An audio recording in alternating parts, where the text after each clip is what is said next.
Hey, boys and girls, this book is called The First Day of School by Patricia Relf and illustrated by Diane DeZalvo. The First Day of School. The First Day of School by Patricia Relf and illustrated by Diane DeZalvo, a Marigold Press of New York book. Summer was almost over. Soon Elizabeth would be going to school for the very first time. Every night she and Mikey played school with the new book bag and crayons that Mommy and Daddy had given her. A few days before school opened, Mommy took the children to visit Elizabeth's classroom. Mrs. Ford was going to be Elizabeth's teacher.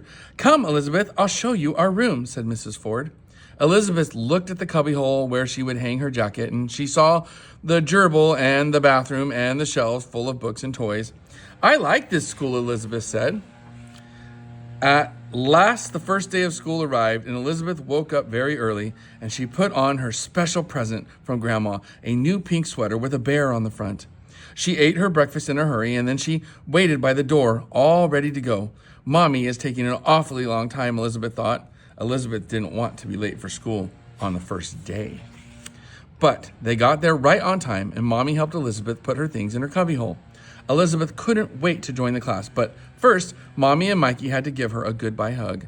"Have fun, Elizabeth," said Mommy. "We'll pick you up right after school." Then Mommy and Mikey left. Oh, she looks a little sad.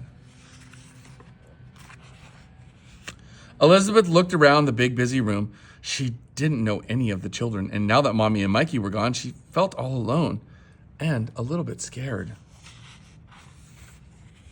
Everyone else had something to do. One girl was making a pig out of modeling clay. A boy was building a castle with blocks. Another boy was painting a picture of a dragon. Elizabeth decided to paint a picture of her mother. "Is that a picture of you, Elizabeth?" Mrs. Ford asked. "No," said Elizabeth. At cleanup time, a boy splashed paint on her new sweater. "I don't know if I like school very much," Elizabeth thought. When Mrs. Ford called the children over to the piano, everyone wanted to sit close to her. There was barely room for Elizabeth. She tried to sing, but she felt like crying. Then Mrs. Ford asked everyone to hold hands and make a circle for a game.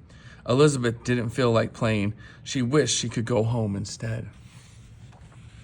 Elizabeth stood near her cubbyhole. "I don't want to play that stupid game," she said. "I hate school." She climbed into her cubbyhole to hide, but Elizabeth was too big for the cubbyhole. When she tried to move, she got stuck.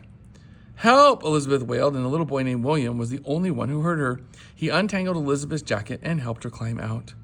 "Phew," said Elizabeth. "Thanks. Why aren't you playing?" she asked. "I don't know how to play that game," said William. "Come on," said Elizabeth. "I'll show you."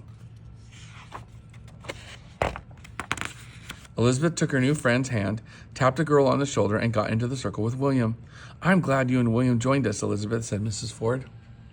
Later, Mrs. Ford let Elizabeth and William hand out cups and crackers at snack time. Afterward, they played Simon Says with everyone. William was Simon.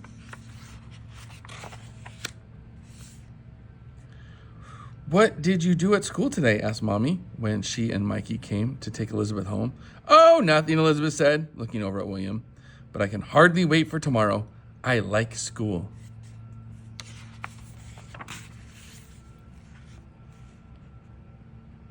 The First Day of School. I hope you love this book.